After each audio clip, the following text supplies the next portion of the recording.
Quem trouxe Bíblia, abra comigo em Tito, capítulo 2. Tito é depois de Timóteo. Gálatas, Efésios, Filipenses, Colossenses, 1º, 2º Tessalonicenses, 1º Timóteo, 2º Timóteo, Tito.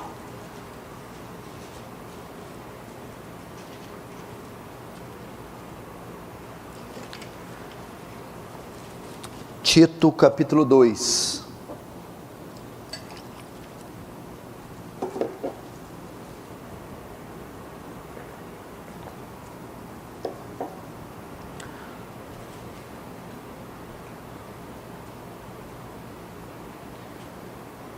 Alguém com vozeirão aí pode ler para mim o versículo 6?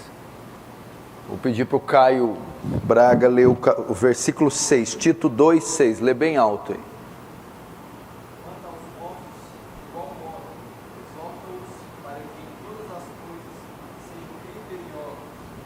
Quanto aos moços, de igual modo, exorta-os para que em todas as coisas sejam criteriosos. A palavra moço aqui é um termo usado para jovens, que acima de 12 anos. E a palavra criteriosos quer dizer equilibrados. Então Tito, Paulo está exortando, dando uma direção para que Tito exorte, ensine, incentive os jovens serem criteriosos, equilibrados em tudo. Eu convoquei essa reunião, ela é apenas para tratar alguns assuntos e trazer alguns incentivos para vocês. Eu sei que tem mais jovens, nós já fizemos reuniões aqui com 110 jovens, muitos desses devem ter se comprometido na pandemia. Alguns se esfriaram, outros se desviaram, outros talvez não se informaram desse dia, esqueceram desse dia, ou a mensagem não chegou a eles, enfim. São vários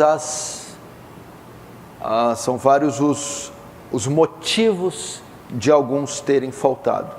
E é o nosso dever, depois, ir atrás desses jovens, não permitir que diminua o número. Não só não permitir que diminua, como trabalhar para que aumente o número dos jovens. Isso é um dever de vocês. Qual que é o nosso objetivo, o meu objetivo como pastor, no tocante ao cuidado dos jovens, ou com vocês? Nós vivemos num momento da sociedade que é chamado pelos filósofos de pós-modernismo, ou de sociedade líquida. O que é uma sociedade líquida? É que não existe nada sólido, tudo muda conforme o tempo e o espaço, tudo vai se adaptando a formas e costumes, ou seja, é uma sociedade que não tem valores absolutos, não tem uma ética absoluta, não tem um padrão absoluto, tudo é adaptável. E isso é muito perigoso. Os conceitos da pós-modernidade são contrários aos conceitos da Bíblia, porque a Bíblia tem valores absolutos, verdades absolutas, tem uma ética absoluta, ela tem formas absolutas. E quando vivemos numa sociedade que não tem valores absolutos, verdades absolutas, que é o chamado relativismo, as pessoas então vivem sem regras, sem leis, vivem da forma que elas querem, e elas têm o seu próprio conceito de verdade, não há uma verdade absoluta. O que é verdade para um não é para o outro. A verdade depende do ponto de vista individual de cada um. Então por isso que a sociedade está como que é. O homem decide ser mulher, ele vai ser mulher. O homem decide estuprar uma pessoa, ele estupra. Ele decide roubar, ele decide ter relações com crianças, ele decide, faz o que ele quer do corpo, da vida dele, e não há um padrão absoluto para reger, para definir o que ele tem que ser. Então a sociedade vira o que você está vendo aí, um caos, sem forma, sem identidade, sem verdade. E nesse pós-modernismo, que traz com ele pluralismo, humanismo e relativismo. Entendeu? Então, nesse mundo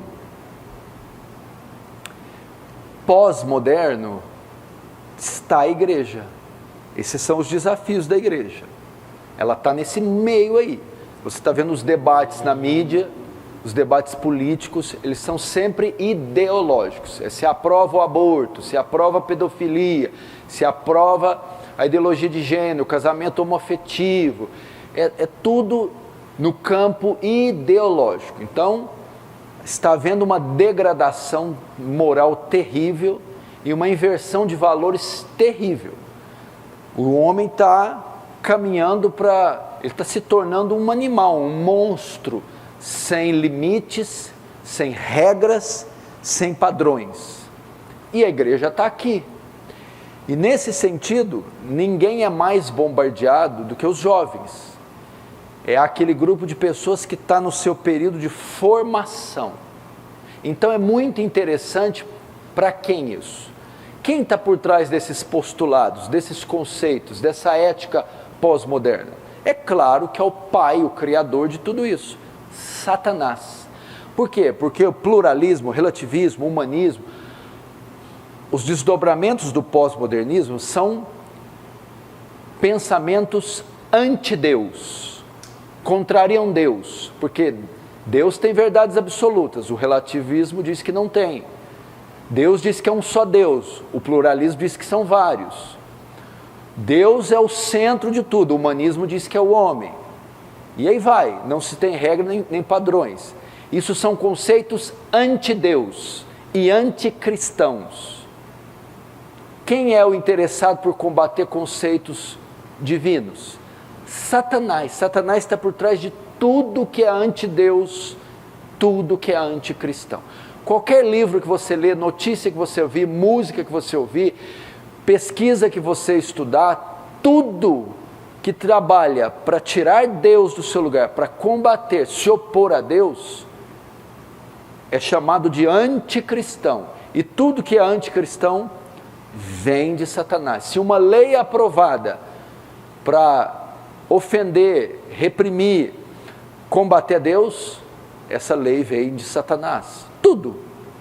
Tudo que é anticristão vem de Satanás. Então ele está por trás de tudo isso, dessas correntes, dessas influências. E se ele está por trás de tudo isso, ele é o maior interessado por capturar as mentes dos indivíduos que estão em formação. Quem são esses? Os jovens. Porque os jovens estão em fase de definição, formação, né? É nesse período que eles vão definir o que eles serão. Então o ataque todo é centrado nessa categoria. Porque Satanás quer participar da formação dos jovens para torná-los na sua maturidade, no futuro, ele quer torná-los pessoas anticristãs, anti-Deus. Ou ele quer confundir na mente desses jovens os valores cristãos, ele quer distorcer. Então é necessário que essa categoria seja protegida, seja informada, seja preparada para se defender dos ataques do pós-modernismo que tem sua origem no inferno, no diabo, em Satanás. E você vai ser na escola, nas plataformas digitais, nas suas amizades. Satanás vai usar estes veículos para prender você, para pegar você. Vai usar quem? Professores de esquerda, professores de ensino fundamental, de ensino médio, de ensino universitário, cursos, pós-graduações, amigos, plataformas digitais como Facebook, como Instagram. Todas essas ferramentas serão utilizadas para Satanás capturar a mente desses jovens. E o jovem cristão, apesar de ser cristão, vive nessa sociedade. E ele será alvo também, como provavelmente você pode estar sendo. Então, quais conceitos vocês têm sobre vestimenta? Quais conceitos vocês têm sobre namoro? Quais conceitos você tem sobre educação? Sobre família? Esses conceitos não podem ser ensinados a vocês pelo secularismo. São as escrituras as escrituras são a regra de conduta cristã. São elas que definem o nosso padrão na sociedade.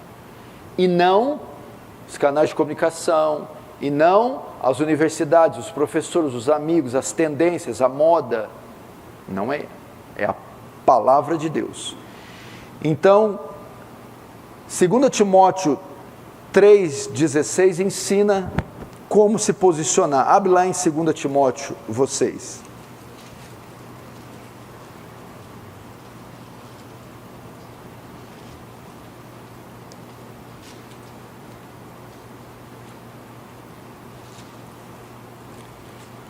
Segundo Timóteo 3, versículo 14. Pode ler aí, Natan. 14 ao 17.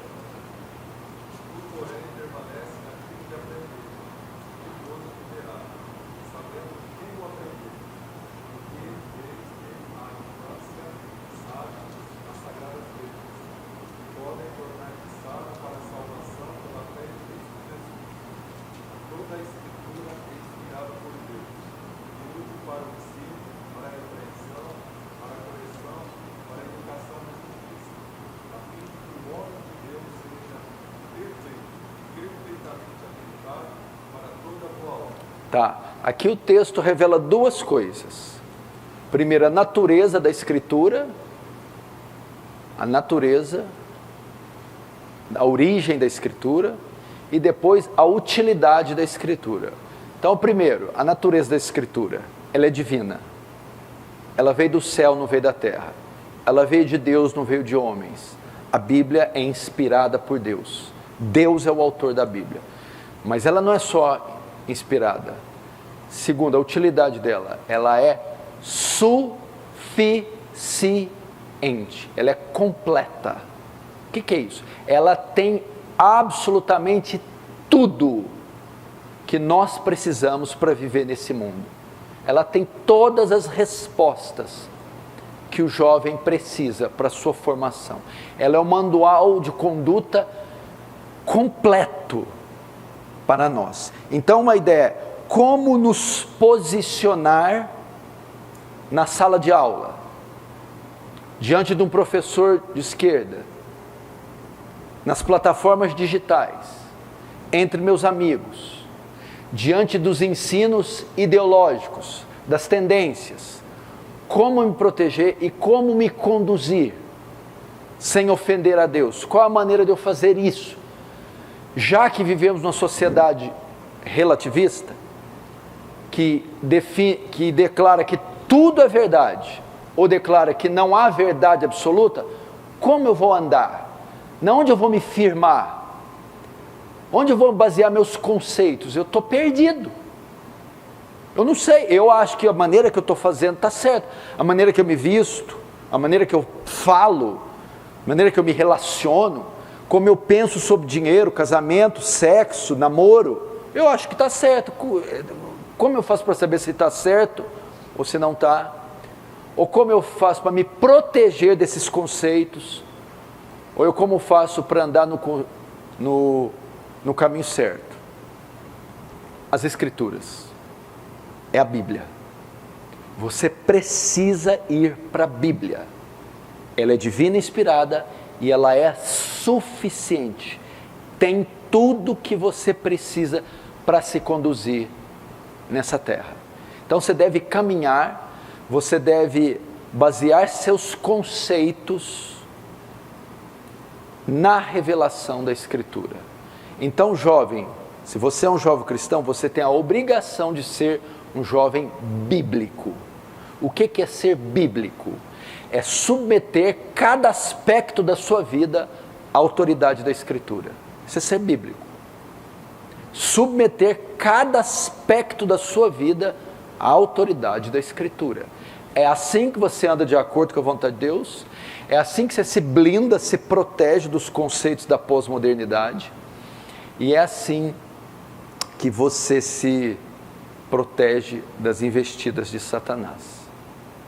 Você deve fazer isso. Então, para isso, primeiro, óbvio, você deve conhecer a Bíblia, sem sombra de dúvida.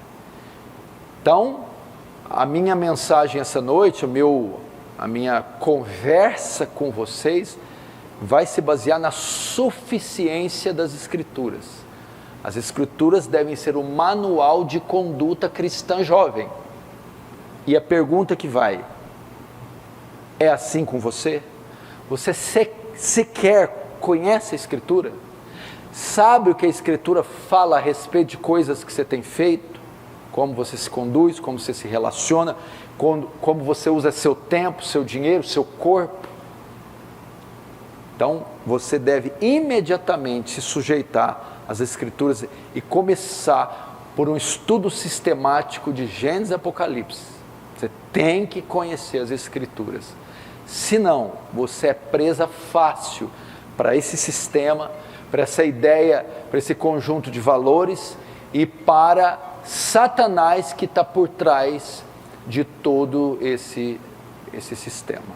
Lembra de Oséias 4,6? O meu povo se perde, meu povo é destruído, aprisionado por falta de conhecimento.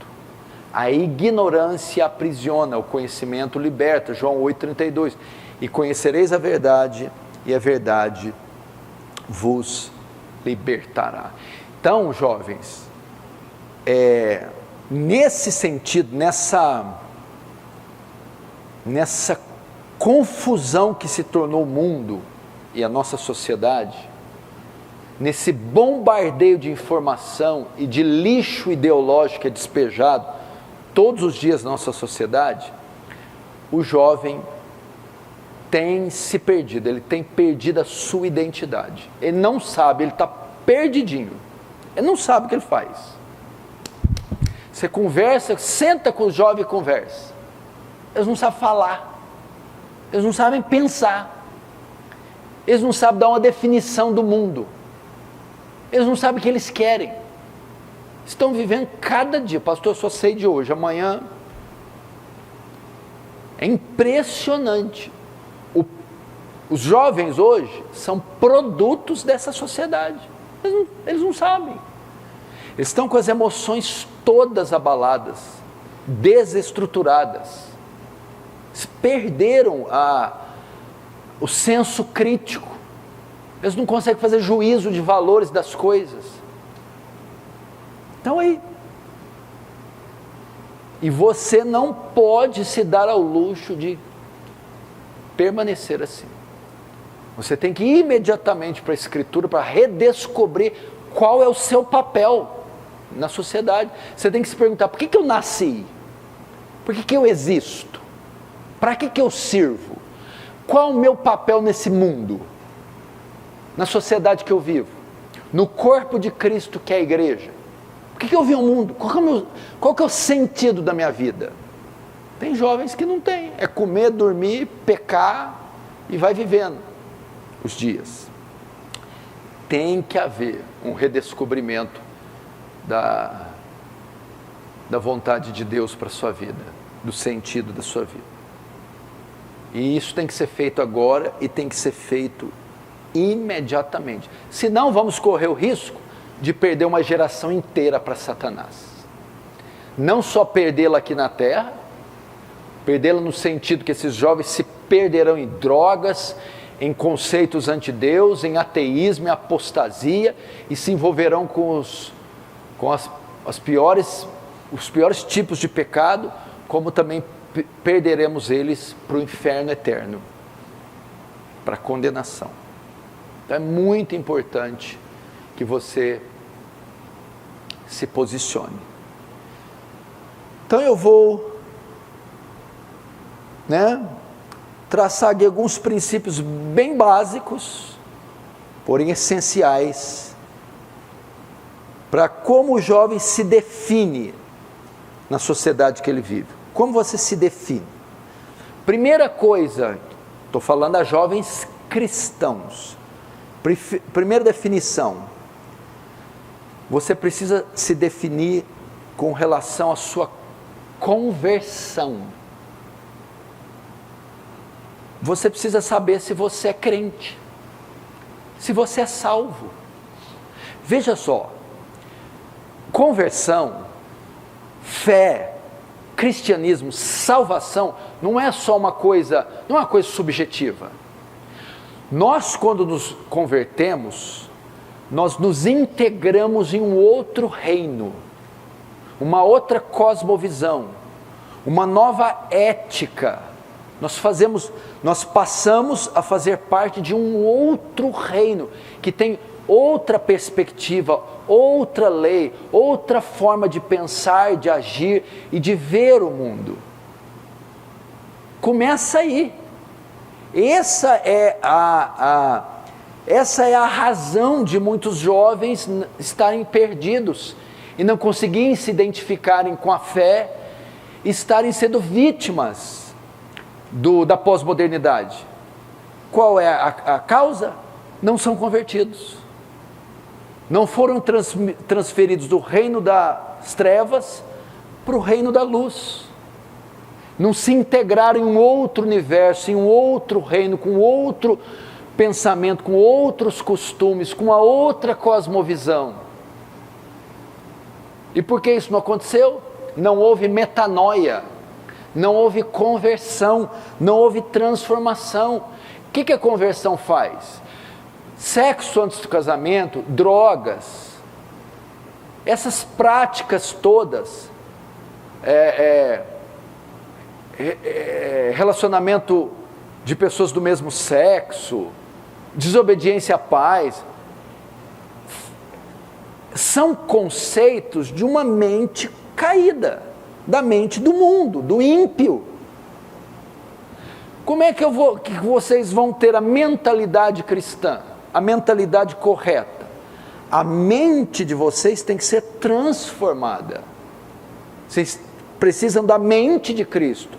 É uma mente que vê o que a sociedade vê com outros olhos, que vê o mal da sociedade como algo contrário à vontade de Deus, que vê aquilo que a sociedade aprova, reprova, que vê aquilo que a sociedade chama de bem, você chamar de mal. Só recebendo a mente de Cristo para repudiar esses valores, essas ideologias, para se privar delas, para não dar conforme elas, e para amar a verdade de Deus, as ideologias de Deus, a conduta que Deus propõe. A única forma de fazer isso é recebendo uma nova mente. Se alguém me falar que isso aqui não é parede, não tem como acreditar, é parede, está claro ali. Agora, se a minha mente mudar, eu posso ver algo além da parede, posso ver aquilo que ela não captava.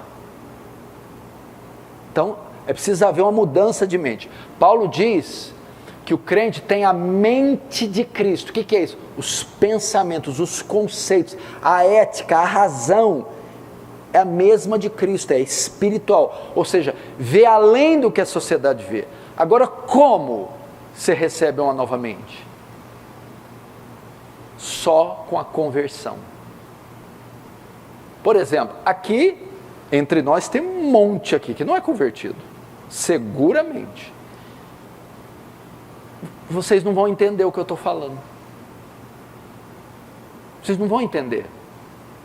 Como é que você vai falar para um ímpio que sexo antes do casamento é pecado, se todo mundo pratica? É uma coisa normal, dois jovens que se amam, consumar esse amor com a relação sexual. Só alguém que tem a mente de Cristo vai entender. Isso é uma prática pecaminosa. Eu não posso andar assim. Isso ofende a glória de Deus. É uma violação da lei de Deus. Ele entende. Como? Pela força? Não. passando pela transformação que a Bíblia chama de conversão, regeneração, salvação. Nesse momento os valores são mudados.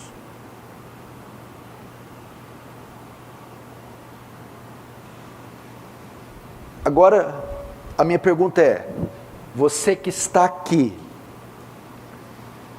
você precisa ter uma definição nesta área. Você é convertido? Você nasceu de novo? Você jamais vai se conduzir nessa terra de forma cristã, jamais se livrará desse bombardeio pós-moderno, jamais, se você não tiver a blindagem, a proteção que só a conversão dá, receber uma nova mente. Você vai ser tragado. É impossível alguém se livrar desses conceitos, não ser iniciado nas drogas, no relacionamento homoafetivo, ser privado de desejo por crianças, pedofilia, entrar num mundo de corrupção, de mentira, de engano. Não tem como. A única coisa que pode blindar você, te proteger, é ter uma mente transformada, é ter o Espírito Santo habitando dentro de você. Isso ocorre na conversão. E não só aqui nessa esfera, tá? Minha preocupação é andar de acordo com a vontade de Deus aqui, para isso eu tenho que converter. Tem uma outra esfera também que a conversão vai implicar: a sua eternidade, sua morte. O não convertido está fadado a ficar toda a eternidade no inferno. Então veja o tamanho da sua preocupação aqui, jovem, se você não é convertido. Nós temos que partir daqui. Se não resolvermos aqui, não adianta nem prosseguir. Agora a pergunta que eu faço: você é salvo? Você teve uma experiência de conversão? Você foi regenerado da água e do Espírito?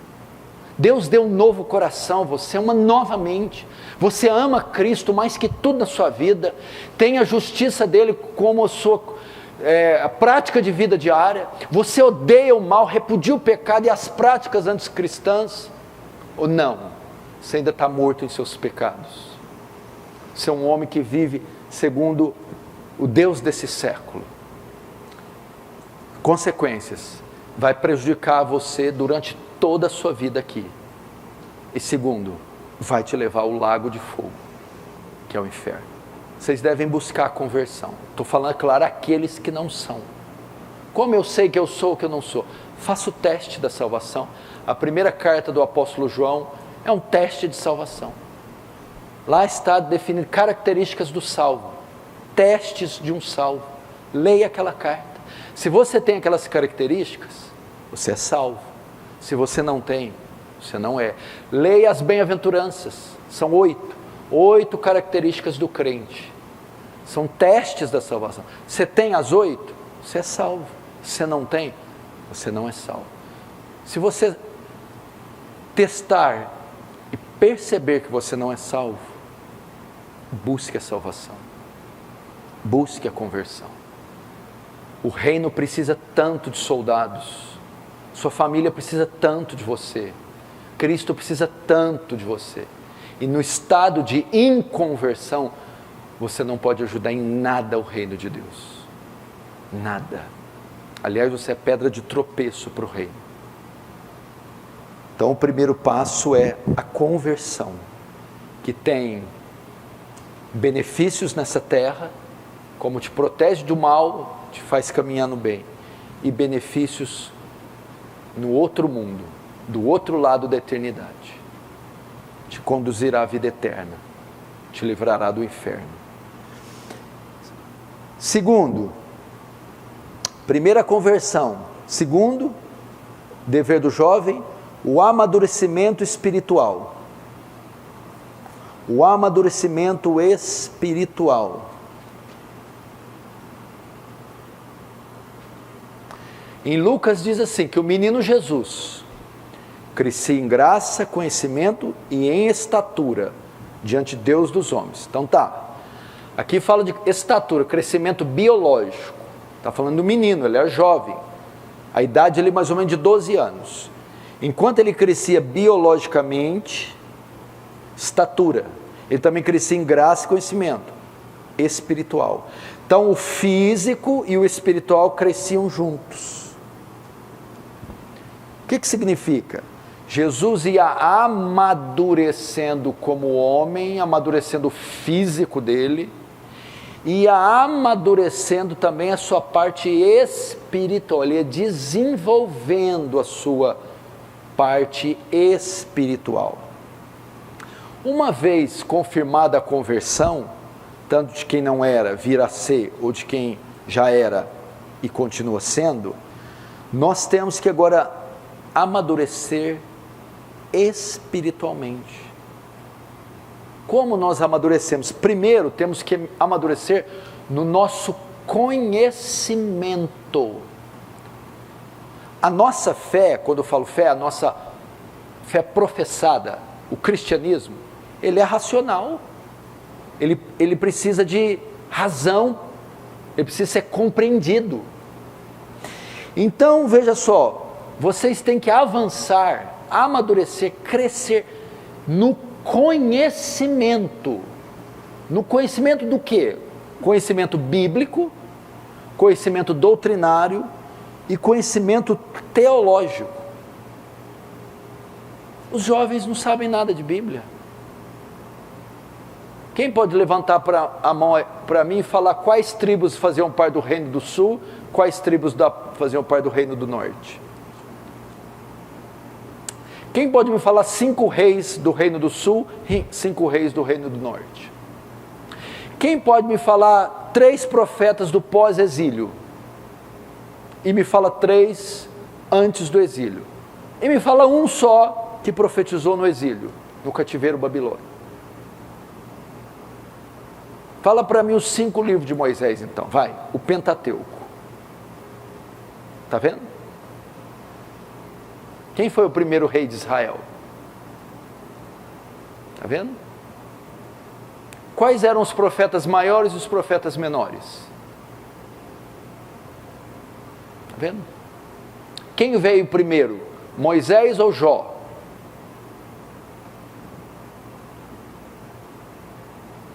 Faz uma distinção para mim de lei e graça. Responda a razão da nossa fé. Tá bom, fala em 3 minutos o que é o Evangelho. A nossa obrigação como cristãos é crescer na graça e no conhecimento, segundo o apóstolo Pedro. Sou obrigado a me afundar nesse livro aqui, horas e horas por dia. O amadurecimento.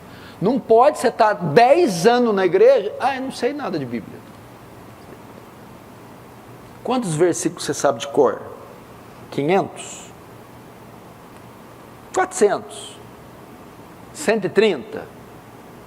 15? 4? Vocês têm que crescer na graça e no conhecimento, se envolver. Agora, se perguntar para vocês aí, fala o nome, a escalação do Real Madrid, da Juventus, do Barcelona, provavelmente vocês vão saber.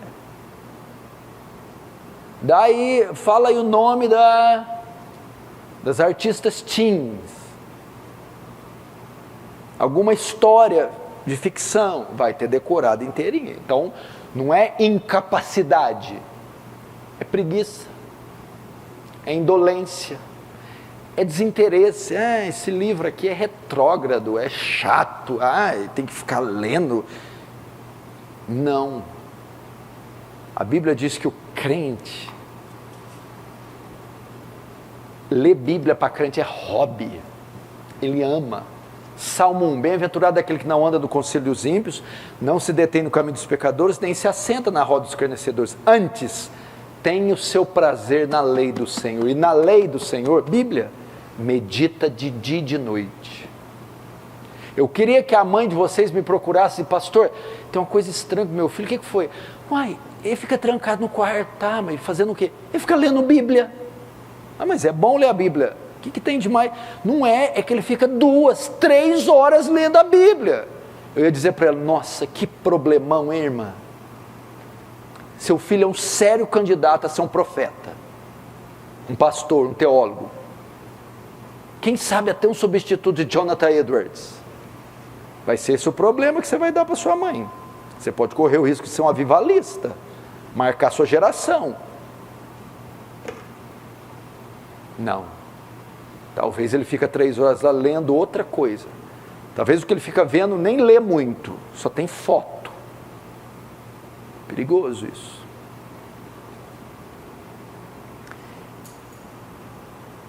Pedro diz para crescermos no conhecimento e na graça. Então, a segundo tópico aqui é amadurecimento espiritual. Então, eu cresço no meu conhecimento. Segundo, eu cresço na graça. O que é crescer na graça? Crescer na santificação, na minha espiritualidade, na minha comunhão com Deus, na minha vida de oração. Poderia dizer assim, conhecimento, Bíblia, graça, oração. Crescer na graça, no conhecimento, no seu estudo, e na graça, na sua devoção, na sua comunhão com Deus.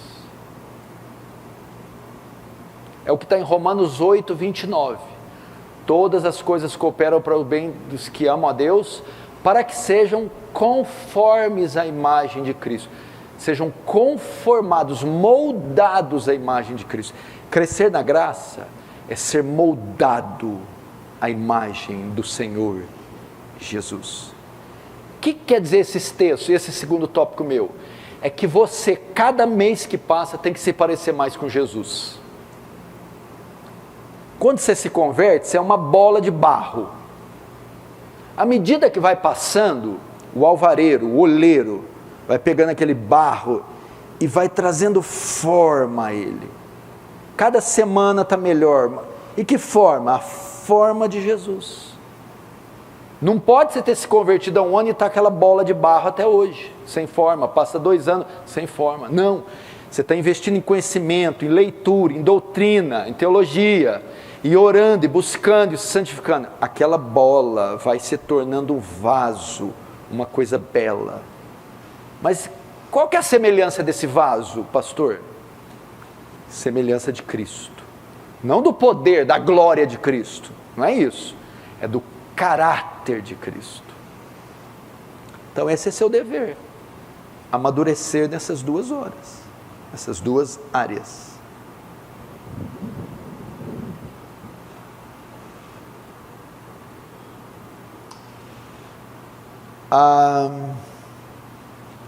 Agora a sua formação na sociedade.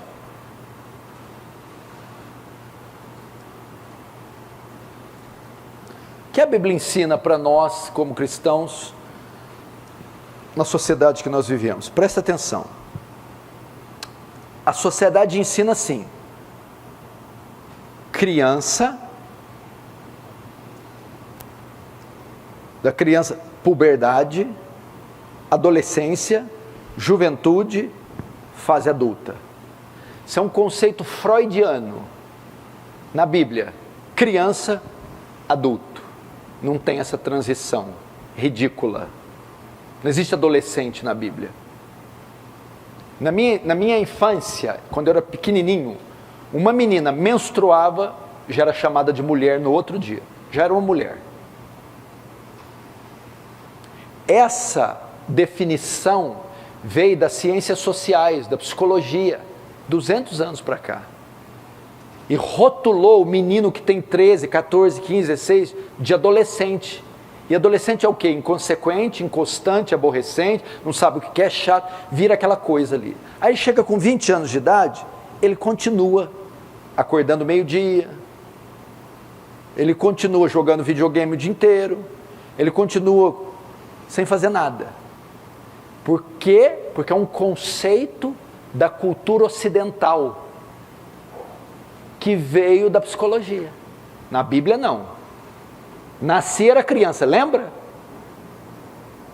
De criança, já ia caçar, já ia para a guerra, já cuidava das ovelhas. Lembra de Davi? Não tem adolescência. É menino e depois homem. É menina e depois mulher. O que é isso que eu estou querendo dizer? Vocês têm que ser treinados, meninos, moços, para serem homens. E vocês, meninas, moças, têm que ser treinadas para serem mulheres. É o que a Bíblia quer. A Bíblia deseja que você, garoto, seja um homem. No pleno significado da palavra. E a Bíblia quer para vocês, que vocês sejam mulheres. Agora, o que a nossa sociedade hoje faz? E o que os nossos pais fazem? Não treinam vocês para serem mulheres. Menina hoje, ela não tem nenhuma noção que é ser uma mulher. O que é ser uma mulher? Pintar a unha, postar no Face? Não. Ela tem que ser treinada desde a infância para receber as responsabilidades de uma mulher. Uma mulher cuida do lar, uma mulher cuida do marido, uma mulher cuida dos filhos, uma mulher governa bem o seu lar. Você pega hoje uma moça de 20 anos, sabe cozinhar? Não. Passar roupa? Não. Você sabe limpar uma casa, um banheiro? Não. O que você sabe fazer? Eu dou like na página do Luan Santana. Bom. Péssimo gosto ainda, né? Coisa melhor para dar like, minha filha. Você está entendendo? Aí ele se esconde atrás dos estudos. Aí a moça, estou falando para a parte feminina. Eu não tenho nada contra a mulher estudar, trabalhar, etc. Tal. Mas a mulher faz o que hoje? A menina. O pai faz inglês, faz espanhol, faz francês, faz curso, faz pós-graduação. O pai está treinando ela para ser homem. Pai, mas onde que eu vou fazer com tudo isso, pai? Vou ser chefe de Estado? Ao invés dos pais, junto com o estudo, aprende ofícios de mulher. Filha, você vai ser treinada para se casar com um homem, assumir a família dele, com ele, claro, formar uma família com ele, cuidar dos filhos que você vai gerar com ele, da casa que você vai morar com ele. Pastor, mas isso não é muito pobre? A civilização é sustentada assim. Vê as sociedades hoje, onde mulher e homem tem o termo que usa igualitarismo. Elas têm a mesma posição, ganham os mesmos salários, fazem as mesmas funções. São sociedades e lares destruídos. Não adianta, tá bom, a mulher galgou a grande posição, ganha dinheiro, é reconhecida, mas os filhos estão nas drogas, os filhos estão envolvidos com práticas sexuais reprováveis, o casamento dela é um caos, ninguém para dentro de casa, não tem almoço em família. Deus não criou a gente para ser assim. Você, quando tiver filhos, vai terceirizar a educação dos seus filhos?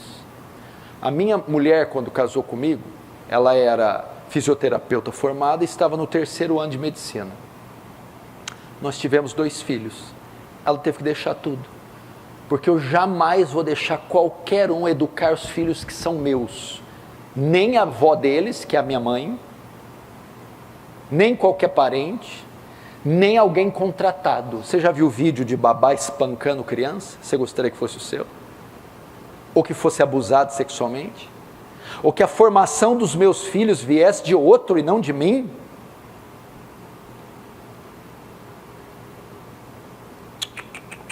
Agora vocês, minhas moças, estão sendo treinadas para serem mães? Você sabe como cuidar de uma criança? Trocar fralda, amamentar, ensinar, caminhar com essa criança.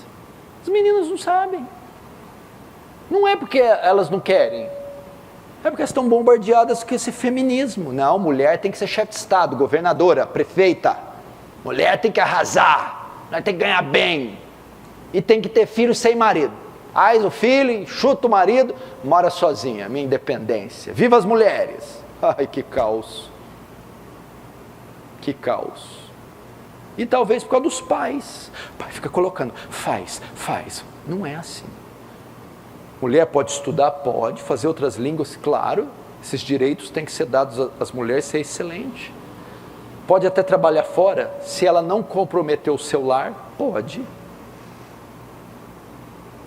Agora, a prioridade ela é ser formada como uma mulher. Ela tem que estar preparada a submeter o marido. Esse igualitarismo não ensina submissão. O que a Bíblia ensina é complementarismo. Mulher e homem se completam e cada um respeita a sua posição. O homem é o líder, o cabeça, o responsável pela condução do lar. A mulher é sua auxiliadora, que submete as suas ordens e auxilia ele nessa função. Ela deve ser treinada para fazer isso, para não bater boca com o marido, para não querer mandar na casa. Mulher sábia, Provérbios 14, edifica o lar. A tola destrói com as mãos. O que é a tola? É a que não sabe, não foi preparada. Ela destrói a casa dela. O marido chega cansado, a comida não está feita, a casa não está arrumada, o menino está catarrento, correndo pela casa, por isso que vai para o boteco. Não, a mulher sábia prepara o ambiente para o marido, sabe falar com o marido, prepara a casa para o marido. É uma mulher de Deus. Entendeu? Esse é o papel, gente.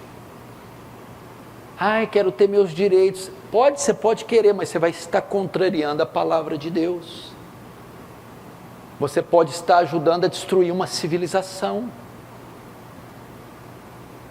Civilização é formada assim. Agora o homem, a parte masculina, esse aí então, alguém viu algum? Você vê, me chama. Está em falta? Procura-se homem. Vivo ou morto? De preferência vivo. Não tem. Os homens de hoje, você bate o pé, eles choram. Pastor falou alto comigo, mãe.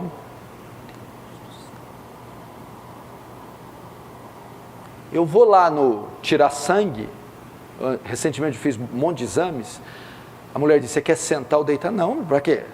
Porque tem cada marmanjo aqui que não aguenta ver a agulha. Ixi, eles desmaiam. Mais fraco que as mulheres. Os homens de hoje, irmãos, está igual o cachorro quando cai de mudança. Perdidos. Por quê? Porque existe uma campanha para desmasculinizar o homem, tirar a voz ativa do homem na sociedade, tirar a liderança do homem, e para efeminar o homem. Há uma campanha para isso. E o homem está perdendo lugar, está perdendo a liderança do lar, a liderança da igreja, a liderança da sociedade, e as mulheres estão ocupando. Duas razões. Primeiro, porque está sendo provocado. O homem está sendo coagido a desistir da sua função de líder, de macho alfa. Segundo, a omissão dos homens, a covardia dos homens. Vivemos uma geração de Baraques. Lembra quando Israel foi sitiada pelo rei Jabim? Baraque, que era o juiz, ficou morrendo de medo, falou, vai lá, Débora. Aí Débora teve que assumir, mas não era vontade de Débora, é a omissão de Baraque. E por causa disso, a sociedade está virando o que está. Então, meninos homens, Deus chamou você, olha aqui para mim, para ser macho, camarada. Mas é homem com H maiúsculo, é macho, meu irmão. Não está tendo isso hoje. Os homens são tão delicados, medrosos, efeminados, bobocões. Chega um menino de 20 anos, meu irmão, ele acorda meio-dia e vai para a sala com aquela cueca escrita Pitbull aparecendo e vai jogar, vocês que jogam muito aí, fala o nome de um jogo bom aí. Age of Empires, como é que é? Ele fica, ele acordou meio-dia. A hora que a mãe dele vai falar com ele, já são 5 horas. Aí a sala está assim, um saco de Alma Chips aberto aqui, Coca-Cola ali, suco no chão, aqueles farelos todos, ele está tozerando, mãe. 20 anos, ele não sabe nem que ele é gente ainda. Como é que um cara desse vai assumir uma mulher? Como? Me explica. Um filho, um lar. Como é que ele vai ser o regente de uma instituição tão delicada que é a família?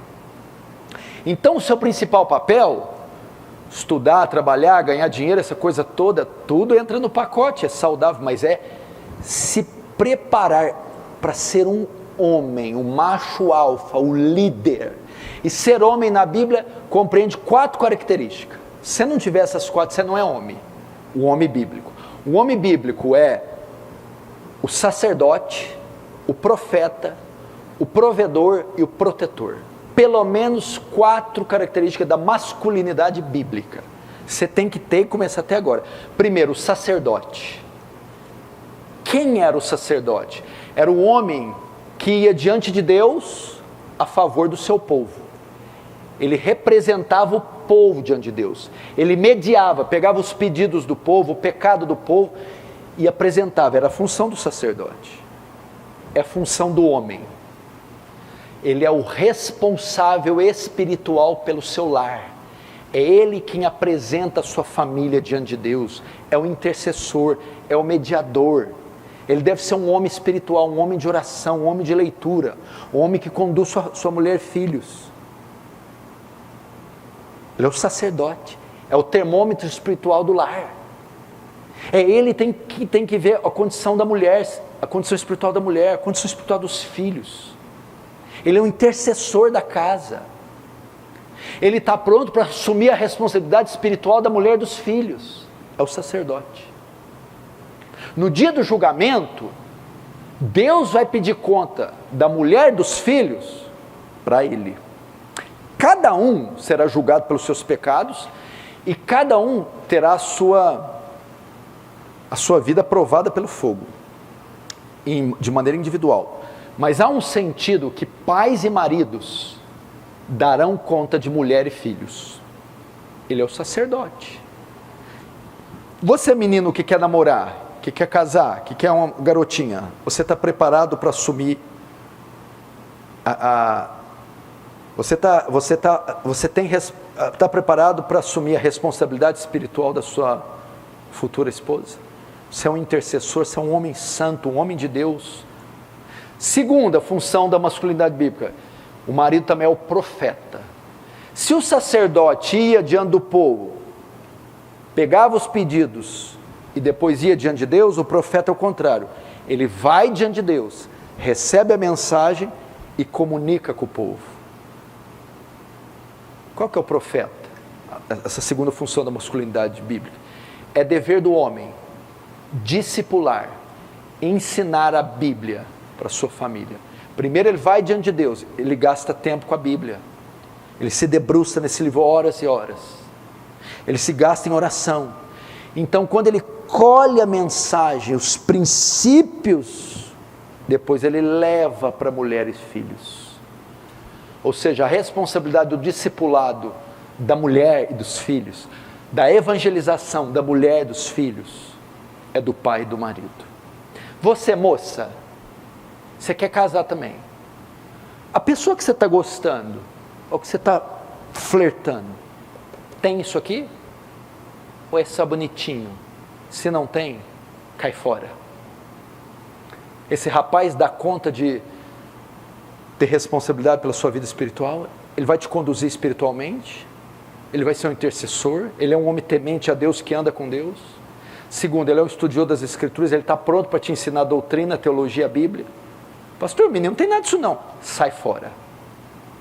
Cai fora. Você é a mesma coisa. Quer casar? Está pronto para ser o discipulador da família? E ser o intercessor? Então isso aqui que vocês têm que crescer. Essa sociedade está mandando vocês fazer o quê? Ficar rico. Todo mundo quer ser o Justin Bieber. Todo mundo quer ser isso. Todo mundo quer. Terceira função do homem: provedor. Então ele tem que ser sacerdote, profeta e agora provedor. O que é isso? A Bíblia, quando acontece a queda, para quem Deus fala, do suor do teu rosto comerás, foi para Eva? Foi para Adão. É do suor do rosto do homem. Então, é a responsabilidade do homem trazer a provisão física para o lar. Alimento, vestimenta, tratamento médico e escolar para os filhos. Está pensando em casar, santo? Tá. Já pagou a 10ª prestação da bike? Pastor, não tem condição. Então você não casa. Não tira a mulher do conforto dela para levar ela para passar fome. Eu não estou dizendo que tem que ter luxo. Mas o menino, para casar, ele tem que ter condições de pelo menos oferecer o básico para mulher e filhos. Então ele tem que ter competência financeira, independência financeira. Menino, se é a sua mãe que ainda paga a tua meia, nem passa perto de uma mulher. Se a tua mãe ainda tem que comprar fandangos para você, filho, você não tem condição de casar. Você precisa ter independência financeira. E tem ainda aquelas marmotas que casam e a mãe e o pai que pagam as contas do casal. Não pode.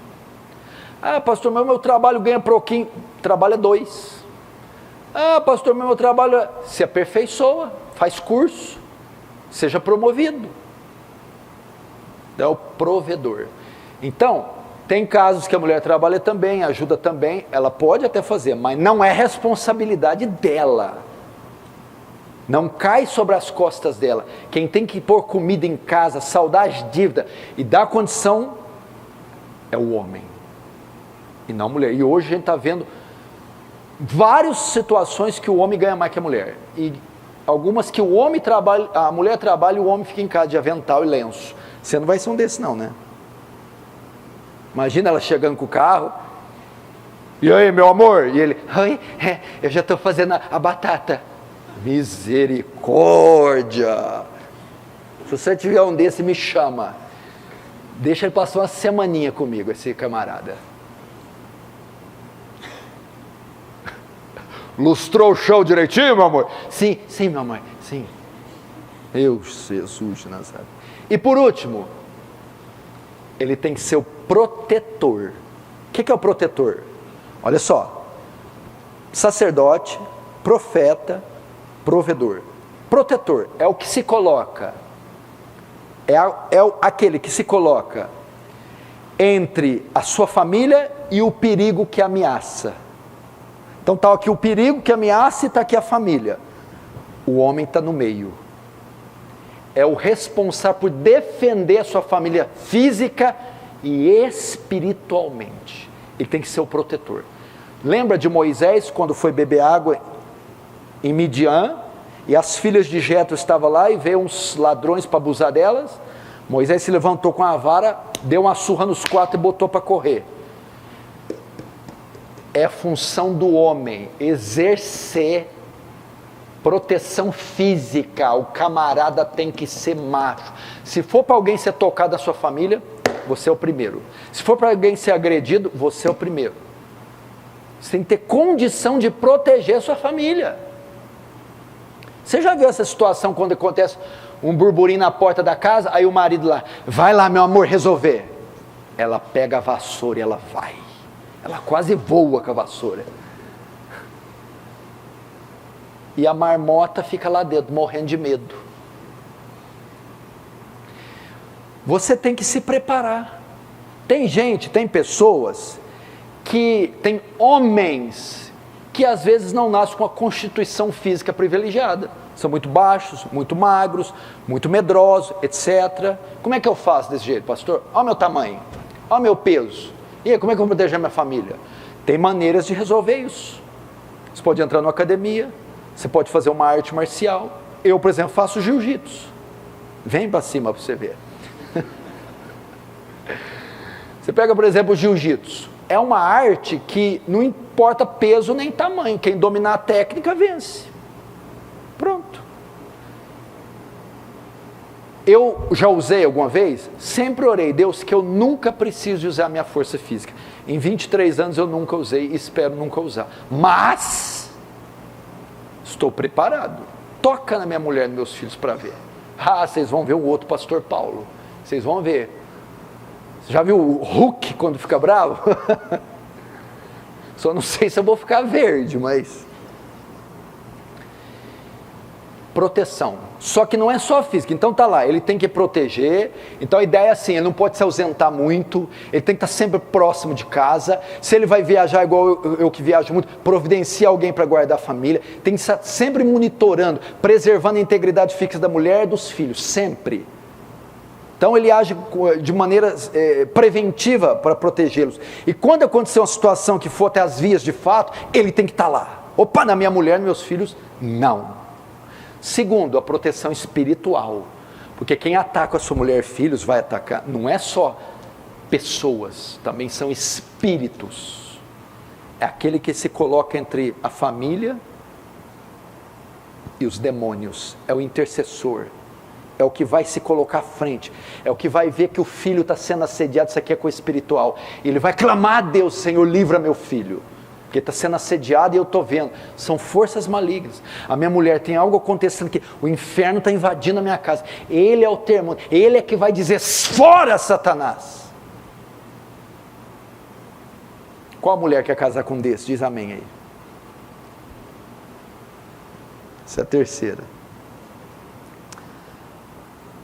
Agora nós vamos para o quarto princípio. Nós falamos aqui da conversão, do amadurecimento espiritual, formação como homem e mulher, como deveres primários na Bíblia para o jovem, e agora a formação acadêmica, o estudo, curso, a faculdade, a universidade. Eu quero ser breve no final aqui, porque o tempo não vai dar. Muitos de vocês também vão ser confrontados com esse grande desafio do universo acadêmico. Muitos não vão conseguir, não tem condição financeira, ou as oportunidades não aparecem, alguns desistem e não iniciam nem concluem o curso universitário, acadêmico. Outros desejam desde novinhos, têm como seu grande objetivo, farão e concluirão. À luz da nossa perspectiva cristã, da Bíblia, como deve se dar a nossa escolha universitária e acadêmica? E eu quero dar aqui princípios rápidos para você. Pastor, qual curso eu escolho? Qual formação eu escolho para mim? Como eu me envolvo com o universo acadêmico? Bom, primeiro ponto, conceito que você deve saber, princípio, para fazer a sua escolha. Você deve escolher um curso, aquele curso que pode dar mais glória a Deus. Você não escolhe algo que é o que você mais gosta, nem o que dá mais dinheiro, nem o que está aí nas últimas paradas do sucesso. A nossa escolha se baseia em se Deus recebe ou não glória. Isso vem de onde? 1 Coríntios 10, 31. Quer comais comida, quer bebais, beber um copo d'água, quer façais qualquer outra coisa, fazei tudo para a glória de Deus. Então eu tenho que viver uma vida que glorifica a Deus. Escolha um curso que te dê possibilidade de glorificar a Deus. Como assim? Não estou entendendo. Um curso que você não ofenda o nome de Deus, um curso que te dê um ofício que não leve você ao pecado, um curso que te abra portas para a pregação do Evangelho, ou que te dê recursos para você investir no avanço do reino. Então, algo que dê glória ao Senhor. Segundo, aquilo que contribua para o avanço do reino. Deus recebe glória e esse curso, ele vai me ajudar a investir no reino, a expandir o reino, contribuir com o avanço, crescimento, expansão do reino, que seria evangelização, plantação de igrejas, missões. Procure um curso assim, que Deus receba glória e que Ele contribua para o avanço do reino. E terceiro, procure um curso que seja paralelo à vocação que você tem. Um curso que você é vocacionado. Entendeu? Nós nascemos com talentos naturais.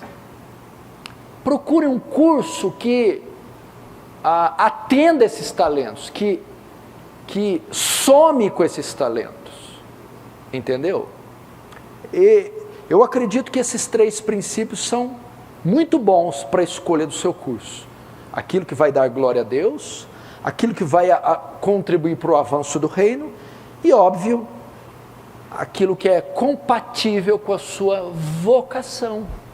Não faça algo que você não tenha vocação, ou algo que você não se interessa e não se envolve. Faça algo que atenda às suas expectativas. Então, se unir esses 3, você pode ser muito bem sucedido no seu curso universitário. Agora, no tocante ao trabalho, como eu ingresso no mercado de trabalho, como eu escolho o trabalho? Primeiro, você não deve escolher um trabalho que dê mais dinheiro. Isso aí não é frase minha, isso é frase de puritano. Como a outra, o que dá mais glória a Deus, é frase de puritano, que é frase bíblica. Não escolha uma profissão só baseado na parte financeira. Não estou dizendo que isso não possa acontecer, mas não deve ser essa a prioridade. Porque pessoas, em nome do dinheiro, do ganho, do lucro, estão fazendo o que Timóteo 6 faz, transpassando a si mesmo com muitas dores. É ganância isso. A prioridade, primeiro,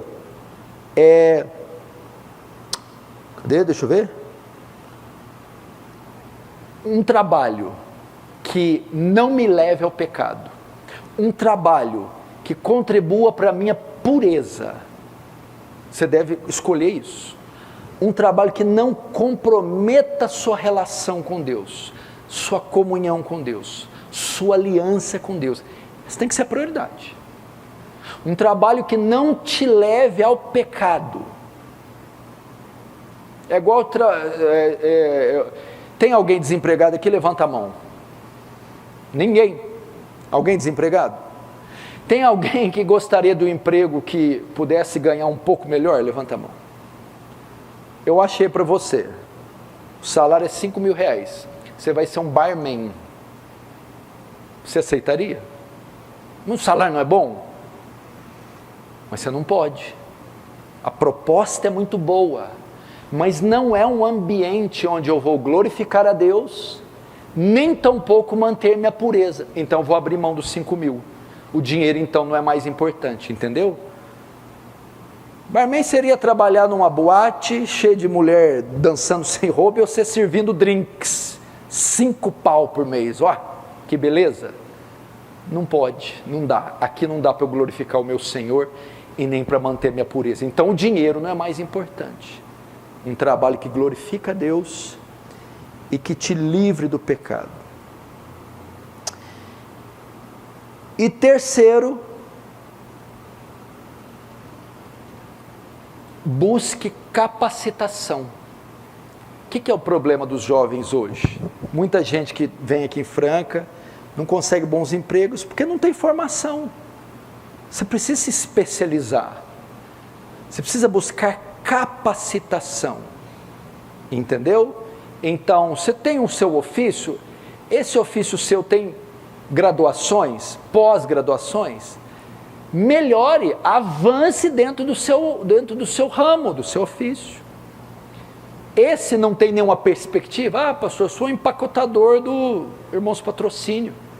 Estude ou se adquira formações de outros ramos, se prepare. Que é o problema de muita gente. Então, é bom você fazer um curso de línguas, é bom você fazer cursos profissionalizantes que tem aqui, por exemplo, na Industrial. Industrial, né? Industrial. E outras oportunidades. Há muitos cursos online hoje, preparando pessoas. Há alternativas diferentes e formas diferentes de trabalhar hoje, como muitos trabalhos em casa, o home office. Mas você tem que se preparar. Então se prepare, não escolha um trabalho visando apenas o dinheiro, tem que ser um que glorifica a Deus e que mantenha a sua pureza, a sua santificação. Agora o último, relacionamento com pessoas do mesmo sexo. Namoro. É uma frase que eu usei para falar de namoro. Primeira coisa que você tem que aprender de namoro. Namoro, não tem na Bíblia essa palavra. Pastor estraga prazeres mesmo, né? O namoro é uma invenção também da cultura ocidental, que tem 200 aninhos, 180. Não é uma prática bíblica. Então o que a gente ensina aqui? A corte. A corte. Como é que é o namoro? Como ele deve se iniciar? Cantares 8,4 fala assim, ó: não desperta o meu amor até que este queira. A sulamita está cheia de amigas. É lá em Cantares esse texto. E as amigas estão atiçando ela. Não desperta o meu amor até que se queira. O que quer dizer isso? Não incite em mim o desejo pelo sexo oposto antes do tempo. O que o texto ensina? Tem um tempo para o menino gostar de uma menina. Tem um tempo para a menina gostar do menino. Não pode ser qualquer idade. O menino de 11 anos já gosta da menina de 13. Está errado. Então não desperta. Ou seja, nós vivemos numa sociedade que a cada dia, cada ano, desperta, não, cada vez mais cedo, desperta o desejo dos nossos meninos pelo sexo oposto. Nós temos que preservar a inocência das nossas crianças. Então o menino deve só ter desejo pelo sexo oposto quando ele tiver condição de assumir o sexo oposto. Casar. Alguém casa com 13 anos? Alguém sustenta uma casa com 15? Então, o que deve ser feito? Nesse sentido, o namoro só é permitido se ele visa o matrimônio. Quer namorar? Quero. É para casar, então. Porque na Bíblia, um homem só se une a uma mulher para casar. Na Escritura, não é igual um shopping. Você experimenta 7 calças e leva a 8ª. Ah, eu namorei com 15, casei com o 16º. Isso é pecado de lascívia. A pessoa que você escolher é a que você vai se casar. Tem sido assim nessa igreja durante 20 anos. Então você tem que pensar. O que eu devo escolher numa menina ou num menino para casar? O jovem sempre quando quer escolher uma menina, ele olha as curvas. O olho, o rostinho, cinturinha, ai, aquela ali. Ai, que ridículo. Você deve procurar numa mulher virtudes e não beleza. Porque a Bíblia fala assim, mulher virtuosa, quem encontrar? O que é mulher virtuosa? Mulher cheia de virtudes. São as virtudes que devem levar um homem a se interessar por mulher. E a mesma coisa da mulher. Barba, o cara é fortão, tem uma BMW. Não. Virtudes. Que virtudes? Essa menina é temente a Deus, se ela respeita o pai e a mãe dela, e se ela sabe ofícios de uma mulher. Então, primeiro, convertida, convertido. Não vos prendai um jugo desigual com os infiéis. Crente não namora ímpio e vice-versa. Primeiro tem que ser convertido. Segundo, temente a Deus, porque tem gente que é convertida que anda na igreja muito desajustado. Terceiro, é obediente e submissa aos pais. Quarto, tem virtudes. Que virtudes? Virtudes femininas, ela sabe ofícios de mulher, e virtudes masculinas. As 4 que eu falei, ele sabe ofícios de homem. Tem a idade já para pensar no matrimônio? Tem. Tem recursos, mesmo que básicos? Tem. Pode namorar. É assim. E para que namora? Para casar. Esse é o princípio da Escritura. Não gostaram muito, né? Estou preocupado em ser bíblico. É exatamente assim que a Bíblia afirma. Por que está essa baderna nessas igrejas todas? Esse escândalo de fornicação, e menina ficando grávida, e separa, e entra em depressão, e quer fuar. Porque não é bíblico. Que a pastorzada deixa soltar os jovens, põe um globo lá, dança aí, faz festa, vai para a chácara, e o pau literalmente come. Essa categoria na igreja é muito maltratada. É tratar como povinho, gente de segunda, jovem menino bobo, bobão, paspalhão. É o contrário. São as pessoas mais tenazes, capazes, inteligentes da igreja, que deveriam ter a nossa atenção. Ok? Idade certa, só com pessoas crentes, visando o matrimônio, você deve procurar virtudes e não belezas. E último, agora termino. O envolvimento dos jovens com o reino de Deus. Envolvimento dos jovens com o reino de Deus.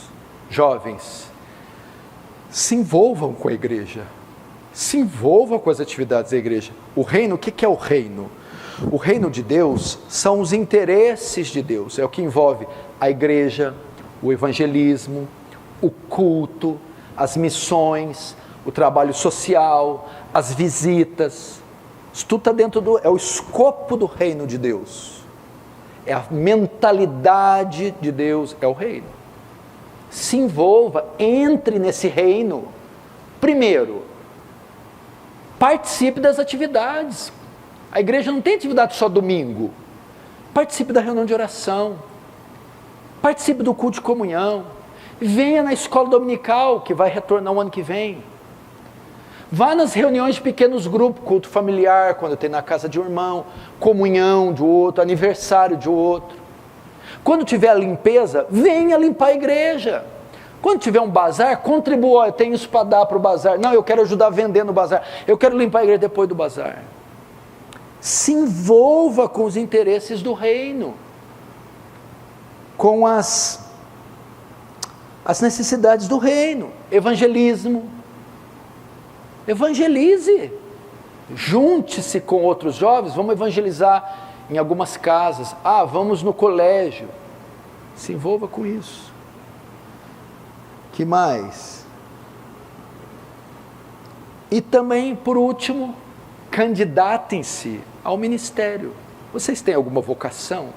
Vocês têm desejo de participar do louvor? De tocar algum instrumento? Vocês gostariam de ser diáconos, ajudar na manutenção da igreja? Vocês têm desejo de ser pregadores, expositores bíblicos? Vocês têm desejo de entrar num seminário, estudar teologia, aprender grego e hebraico? Vocês têm um sonho missionário, gostariam de fazer missões em um país distante? Se candidatem, se apresentem.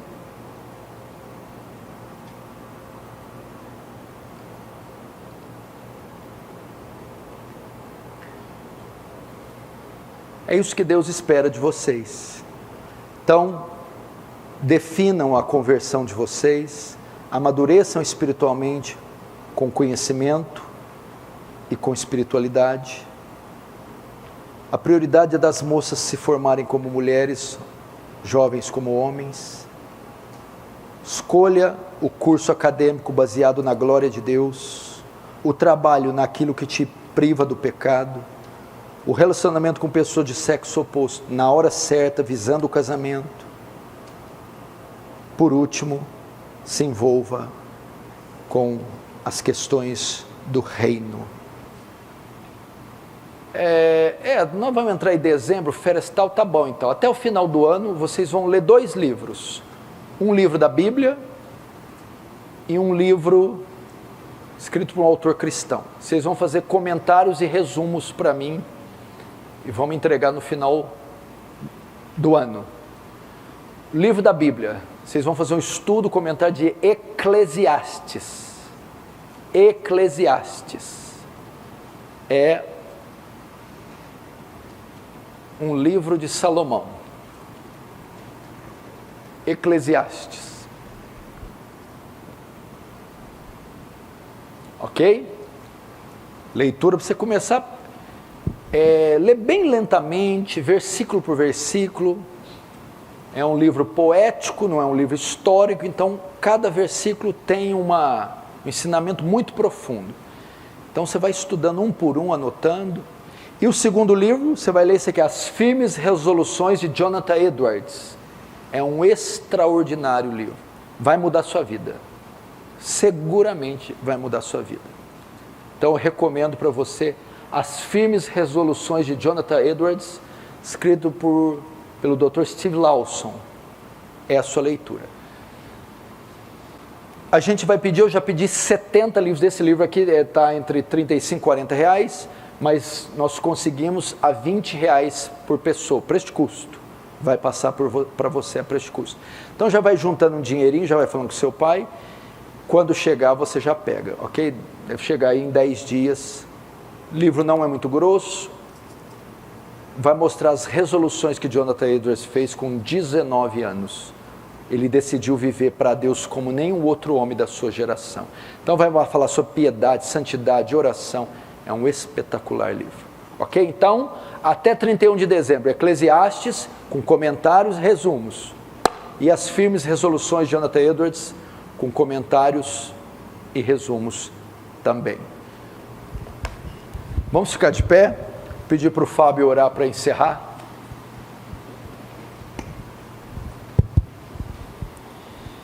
Senhor, nós agradecemos por esse momento que estivemos aqui e aprendendo coisas tão profundas para a nossa vida, Senhor. Te louvamos por estarmos ouvindo essas coisas na tenra idade ainda e pedimos ao Senhor graça por meio do Espírito Santo para cumprirmos todos esses ofícios, Senhor. Que o Senhor primeiramente converta-nos. Deus, abra o coração daqueles que não são convertidos, de modo que venham a ser. E assim, Senhor, que cada um cresça na graça e no conhecimento do nosso Senhor, para a glória do seu nome. Amém.